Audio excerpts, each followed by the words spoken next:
Tirurangadi today news അപ്ഡേറ്റിലേക്ക് സ്വാഗതം. സ്വർണ്ണവില കേട്ട് ഞെട്ടിയോ? എന്നാൽ എല്ലാവർക്കും സ്വർണ്ണം വാങ്ങാം.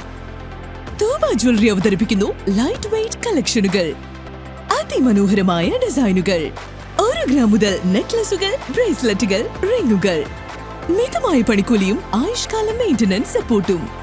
ഇനി എന്തിനു സ്വർണ്ണം വാങ്ങാൻ കാത്തിരിക്കണം? ചെമ്മാട് തോബ ജ്വല്ലറിയുടെ ഷോറൂം ഉടൻ സന്ദർശിക്കൂ. വാർത്തകൾ വിശദമായി. കർണാടകയിൽ റബ്ബർ തോട്ടം ലീസിനെടുത്ത് വൻ ലാഭമുണ്ടാക്കാമെന്ന് പറഞ്ഞ് വിശ്വസിപ്പിച്ച തിരൂരങ്ങാടി സ്വദേശിയിൽ നിന്നും മലപ്പുറം സ്വദേശി അടക്കമുള്ള 3 അംഗ സംഘം 40 ലക്ഷം രൂപ തട്ടിയതായി പരാതി. തിരൂരങ്ങാടി റഷീദ് നഗർ സ്വദേശി കാലുടി മുഹമ്മദ് സക്കീർ ഹുസൈനാണ് പരാതിയുമായി രംഗത്തെത്തിയത്. മലപ്പുറം കുറുമ്പലങ്ങോട് കൊട്ടകത്ത് സ്വദേശി പള്ളിത്തല വീട്ടിൽ അബ്ദുസലാം, ഉടുപ്പി കുണ്ടുപുര ഹള്ളിഹോല മനീഷ്, എറണാകുളം നെരിമംഗലം കുന്നത്തുപറമ്പ് KR മനു എന്നിവർക്കെതിരെയാണ് സക്കീർ ഹുസൈൻ തിരൂരങ്ങാടി പോലീസിൽ പരാതി നൽകിയത്.